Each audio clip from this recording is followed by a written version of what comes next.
बाल ये कहानी भेजी है सत्या प्रकाश जी ने। सन्नाटे से भरी वो रात थी तो खामोश थी, लेकिन उसने अपने अंदर जमाने भर का शोर छिपा रखा था।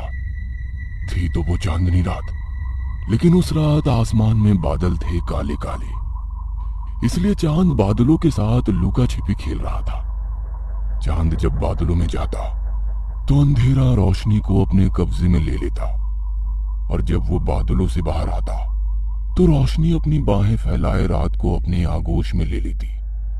चांद और रात के इस खेल में नीचे धरती पर स्थित एक शमशान घाट में एक बहुत ही खौफनाक घटना को अंजाम दिया जा रहा था। एक लड़की जिसके हाथ पैर बंधे हुए हैं और उसका पूरा चेहरा किसी नकाब से ढका हुआ था, वह असहाय सी बैठी हुई थी। उसके सामने एक यंग लड़का एक अघोरी के पास बैठा हुआ था। लड़के के हाथ में बड़ी सी धारदार तलवार थी। चांद की रोशनी जब कभी उस तलवार से टकराती तो ऐसा लगता कि तलवार उस रोशनी को भी काट देगी। अघोरी ने ललाट के बीच लंबा सा टीका भी लगा रखा था। उसके चेहरे पर चेचक के बड़े बड़े निशान थे। आंखें बंद किए वो कोई मंत्र बुदबुदा रहा था। रात के उस सन्नाटे में कुत्ते के भौंकने की आवाज और रात के कीड़ों के बोलने की आवाज भी लगातार आ रही थी। उन्हीं आवाजों के बीच थोड़ी देर बाद अघोरी ने अपनी आंखें खोली और सामने बैठे युवक से कहा, इसे जल्द से जल्द तैयार करो। और हाँ, तुमने देख लिया है ना, इसका कोई अंग भंग तो नहीं है। अगर ऐसा है तो बलि स्वीकार नहीं होगी और तुम्हारा काम कभी नहीं होगा। उस लड़के ने इशारे से ही अघोरी को बताया कि उसने सारी तस्दीक कर ली है। लड़की का कोई भी अंग भंग नहीं है।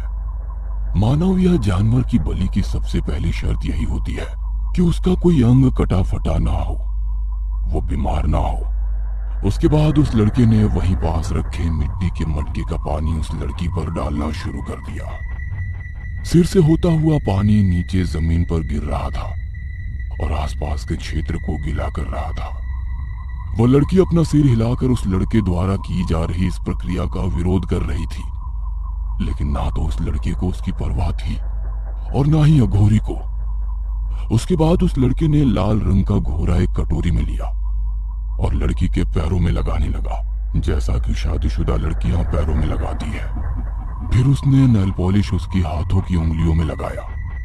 वो लड़की अपनी उंगली को मोड़ रही थी और इस काम से मना कर रही थी, लेकिन लड़का कहाँ मानने वाला था। इसके बाद वो कुछ रंगीन चूड़ियां उस लड़की की कलाई में पहनाने लगा। उस सुनसान रात में चूड़ियों की वो खनक अजीब सा डर भी पैदा कर रही थी। अब सारी तैयारी हो चुकी थी। अघोरी ने कोई मंत्र पढ़ा और अपने पास रखे चावल के कुछ टुकड़ों को उस लड़की की तरफ उछाल दिया। अगर आपको ये कहानी पसंद आ रही है तो प्लीज आप इस चैनल को अभी सब्सक्राइब करें, वीडियो को लाइक करें और ज्यादा से ज्यादा शेयर करें। हर हर महादेव। फिर अघोरी ने उस लड़के की ओर इशारा करते हुए कहा, अब इसकी गर्दन काट दो, चढ़ा दो इसकी बलि। वो लड़का खड़ा हुआ और उसने तलवार उठाई और उसका जोरदार वार लड़की की गर्दन पर कर दिया। चीख की एक जोरदार आवाज उस सन्नाटे को बांग करती हुई निकली और फिर सब खामोश हो गया। लड़के का चेहरा पूरा खून से भर गया और उसकी तलवार खून से सन गई और ना चाहते हुए उसकी भी चीख निकल गई। चीख के साथ ही आदित्य की आंखें खुल गई। उसका पूरा शरीर पसीना पसीना हो गया था। उसने एसी की कूलिंग और भी कम किया और उठकर फ्रीज के पास गया। उसने उससे बोतल निकालकर पानी पीने लगा। पानी पीते ही उसकी नजर घड़ी की सुई पर गई। घड़ी के समय को देखकर उसके चेहरे पर एक शैतानी मुस्कान आ गई। रात के 2:30 बज रहे थे। कॉल सेंटर की अपनी कैब में बैठी नताशा अपने घर की ओर जा रही थी। उसकी आंखों में नींद थी, फिर भी वो अपनी आंखों को फाड़े रात के उस सन्नाटे को न सिर्फ सुन रही थी बल्कि देख भी रही थी। वो सड़क इस समय बिल्कुल खामोश सी है। वो दिन में कितना शोर करती है, वो बार बार यही सोच रही थी। कॉल सेंटर के जितने भी स्टाफ थे उनमें से लगभग सभी को कैब ने उनके घर छोड़ दिया था। नताशा का घर ही सबसे आखिर में आता था। घड़ी की सुई टिक टिक कर आगे बढ़ रही थी। कैब का ड्राइवर बीच बीच में कार की मिरर से नताशा को देखता और कैब में बज रहे 90s के गाने की धुन पर अपना सिर हिलाता। भैया, आपको 90s के गाने बहुत पसंद है क्या? हर दिन आप यही बजाते हैं। नताशा का घर आ गया था। उसका घर मेन सड़क से थोड़ा हटकर गली में था। उस गली में कार नहीं जाती थी, इसलिए उसके ऑफिस की कैब हर दिन उसे सड़क पर ही छोड़ देती थी। नताशा कैब से उतरकर अपने घर की ओर जा रही थी। तभी उसके मोबाइल पर किसी का फोन आया। वो अपना फोन निकाल ही रही थी कि पीछे से एक आदमी आया और उसके सिर पर जोर से किसी भारी चीज से हमला कर दिया। नताशा की आंखों के आगे अंधेरा छा गया और वो बेहोश हो गई। नताशा को जब होश आया तो उसके हाथ पांव बंधे थे। उसके मुंह पर एक नकाब डाला हुआ था। उसके कानों में कोई मंत्र गूंज रहा था और नाक में अगरबत्ती की खुशबू। वो चीखना चाह रही थी, लेकिन उसके मुंह पर तो पट्टी लगी हुई थी। थोड़ी देर बाद उसके मुंह से नकाब हटाया गया। पट्टी अब भी उसके मुंह पर थी। नकाब हटाते ही उसने जो देखा, उसे देख वो अंदर तक कांप गई। उसके सामने आदित्य हाथ में तलवार लिए हुए बैठा था। आदित्य के बिल्कुल बगल में सफेद कपड़ों में लिपटी एक लड़की की लाश पड़ी थी। लाश का चेहरा देखकर लग रहा था कि इसकी मौत हुई कई दिन हो गए हैं। लड़की की लाश के सामने ही एक गंदी सी शक्ल का अघोरी भी था, जो आंखों को बंद किए मंत्र बुदबुदा रहा था। लड़की के हाथ और पैर खोल दो और इसे बलि के लिए तैयार करो। और हाँ, तुमने पूरी तरह तस्दीक कर ली है ना कि इसका कोई अंग भंग तो नहीं है? आदित्य ने अघोरी की ओर देखा और उसे आश्वस्त किया कि इस बात की फिक्र ना करे। उसके बाद उसने तलवार नीचे रखी और वहीं पास पड़े मिट्टी के मटके को उठाकर नताशा के पास जाने लगा। जैसे जैसे वो नताशा के करीब आता, नताशा को लगता कि वो मौत के करीब आ रही है, क्योंकि सारी तैयारियां देखकर वो समझ गई थी कि ये लोग उसकी बलि देना चाहते हैं। आदित्य मटका लेकर नताशा के पास पहुंचा और उसके ऊपर पानी डालने लगा। लेकिन वो कहते हैं ना कि इंसान सबसे ज्यादा खतरनाक उस समय होता है जब उसके सामने मौत खड़ी होती है। नताशा ने एक लात आदित्य के पैरों के बीच में मारी और पूरी ताकत से वहां से भागने लगी। आदित्य इस हमले के लिए तैयार नहीं था, इसलिए वो दूर जा गिरा। पकड़ो, पकड़ो उसे, नहीं तो सब खत्म हो जाएगा, पकड़ो। तांत्रिक की यह आवाज आदित्य के कानों में गूंजने लगी और वो नताशा के पीछे भागने लगा। नताशा भागे जा रही थी, भागे जा रही थी। फिर एक जगह वो पेड़ों की ओट में जाकर छिप गई। उसकी सांसें बहुत ही तेज चल रही थी। धक धक धक धक करती उसकी दिल की धड़कन की आवाज ऐसी थी जिस आवाज को उसने कभी नहीं सुना था। आदित्य उसका पीछा करता करता उस पेड़ से आगे निकल गया। नताशा अपने आप पर किसी तरह कंट्रोल कर छिपी हुई थी, लेकिन तभी किसी कीड़े ने नताशा के चेहरे पर रेंगना शुरू किया। नताशा अब भी अपनी चीख को रोकने का प्रयास कर रही थी, लेकिन उस कीड़े ने जैसे ही उसके चेहरे पर काटा तो उसके मुंह से चीख निकल पड़ी और चीख की आवाज ने आदित्य के पैर पीछे खींच लिए।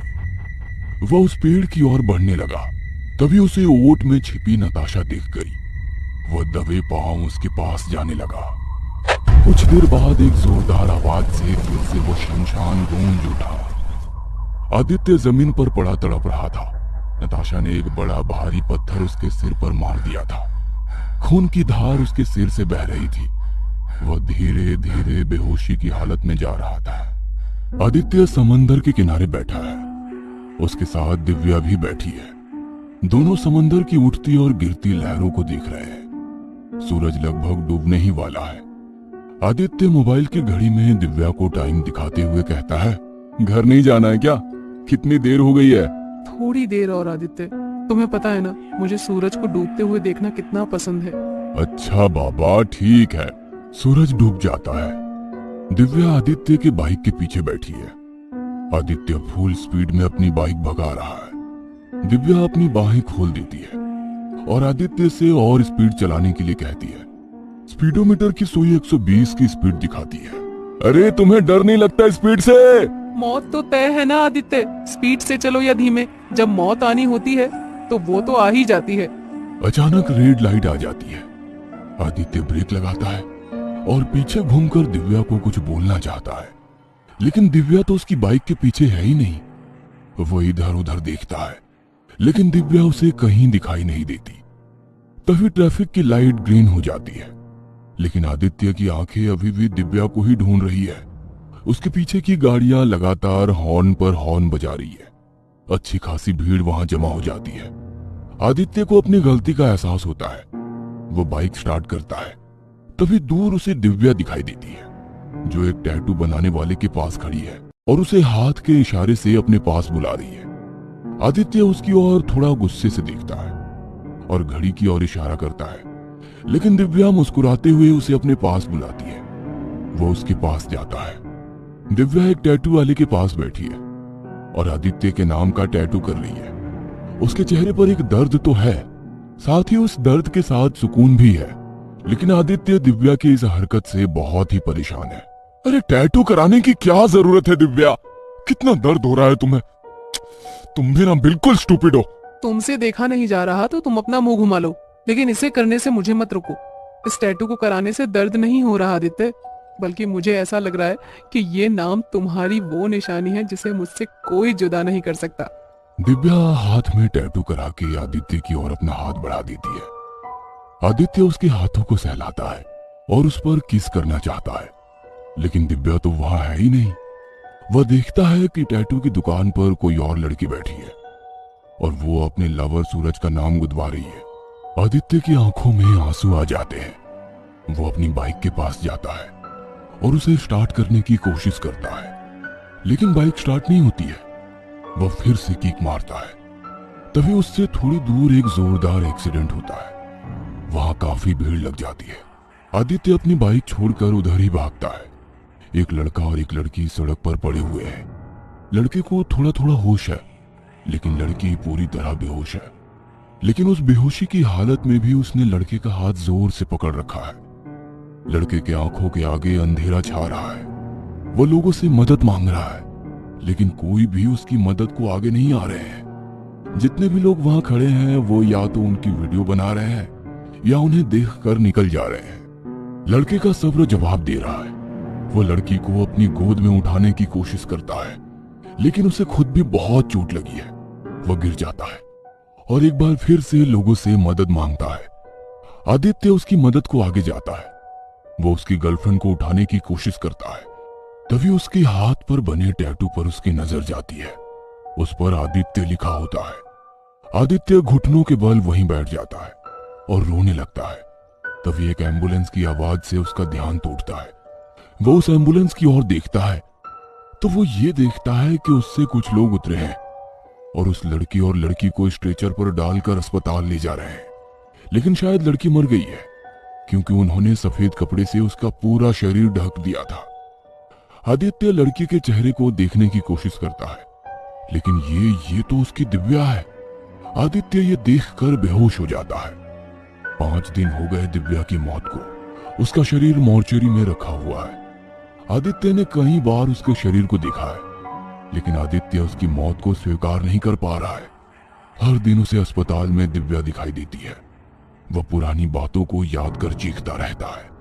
डॉक्टर भी परेशान हो गए हैं। उन्हें लग रहा था कि आदित्य को मेंटल वार्ड में डालना होगा, लेकिन वो ये सोचते ही रह गए। 6ठे दिन अस्पताल से आदित्य भी गायब था और दिव्या का शव भी। दिव्या के शव के साथ आदित्य 10 दिन अपने घर पर रहा। वो उसके बाल बनाता, उसे तैयार करता, उससे बातें करता, लेकिन बातूनी नताशा उससे बातें कहा करती थी। वो तो मुर्दे की तरह लेटी रहती। देखो दिव्या, अब बहुत हो गया है। ऑलमोस्ट 10 दिन हो गए हैं, तुमने एक शब्द भी नहीं बोला है। क्या हुआ है तुम्हें? तुम जानती हो ना, तुम्हारी आवाज सुने बिना मुझे चैन नहीं मिलता। किसी बात की नाराजगी है क्या? बोलो ना। आदित्य एक अलग ही दुनिया में था। दिव्या की मौत को वो झुठला रहा था, लेकिन मौत को झुठलाना स्वयं को धोखा देना है। धीरे धीरे दिव्या के शव से बदबू आने लगी। आदित्य उसके शव पर ढेर सारा परफ्यूम डालता, तेज गंध वाली अगरबत्ती जलाता, लेकिन धीरे धीरे उसे भी अब लगने लगा था कि दिव्या अब नहीं है। वह रोना चाहता था, लेकिन वो रो नहीं पाता। दिव्या उसे अब भी हर जगह दिखती, खासकर जब बारिश होती तो उसे लगता कि दिव्या उसे भीगने के लिए बुला रही है। आदित्य अपनी दिव्या से बहुत प्यार करता था। वो उसकी यादों से बाहर नहीं निकल पा रहा था। दिव्या, दिव्या, तुम मर गई। पागल, तुम क्यों मर गई? किससे पूछकर मरी तुम? हाँ? कभी सोचा तेरे बिना मैं कैसे जीऊंगा? बड़ी सेल्फिश निकली तू। लेकिन मैं तुझे वापस लाऊंगा। फिर से हम दोनों साथ में घूमेंगे, बारिश में भीगेंगे, सनसेट देखेंगे, सबको भुलाकर। हाँ, तू आएगी ना वापस? बोलना, तू आएगी ना वापस? आएगी ना? आदित्य को अब किसी दूसरी जिद ने घेर लिया था। उसे दिव्या को जिंदा करना था। उसे विधाता के लिखे को मिटाना था। उसे पता था कि तंत्र मंत्र में वो ताकत है जो मुर्दे को भी जिंदा कर सकते हैं। शमशान में जब पहली बार उसने लाश को नोच नोच कर खाते अघोरी को देखा तो वो उससे डरा नहीं, बल्कि उसने उससे अपनी दिव्या को जिंदा करने की गुजारिश की। अघोरी ने दिव्या को जिंदा करने के लिए एक लड़की की बलि देने की बात कही। दिव्या का प्रेम आदित्य के मन में इस तरह से बसा हुआ था कि उसे किसी लड़की के बलि देने की बात से भी कोई आपत्ति नहीं थी। नताशा उसके अपार्टमेंट के पास ही रहती थी। आदित्य ने उसकी गतिविधियों पर नजर रखना शुरू कर दिया। पूरे 10 दिन उसने नताशा की एक एक चीज को नोटिस किया। वह कब घर से निकलती है, कब ऑफिस से लौटती है, कब वो बालकनी में आती है और किस दिन वो किस रंग के कपड़े पहनती है, आदित्य को ये तक पता था। और फिर एक रात जब वो ऑफिस से लौट रही थी तो उसने बलि देने के लिए उसका अपहरण कर लिया। पुलिस की सायरन की आवाज से शमशान घाट गूंज रहा था। आदित्य के हाथ में हथकड़ी थी। उस समय तेज हवाएं चलने लगी थी और फिर बारिश भी शुरू हो गई थी। दिव्या के शव को एम्बुलेंस में डाला जा रहा था। तभी आदित्य की नजर उसके हाथ के टैटू पर पड़ी जिस पर आदित्य लिखा हुआ था। उस बारिश को देखकर आदित्य को अब भी लग रहा था कि उसकी दिव्या उठेगी और कहेगी, आदित्य चलो ना, फिर से भीगते हैं दोनों साथ साथ।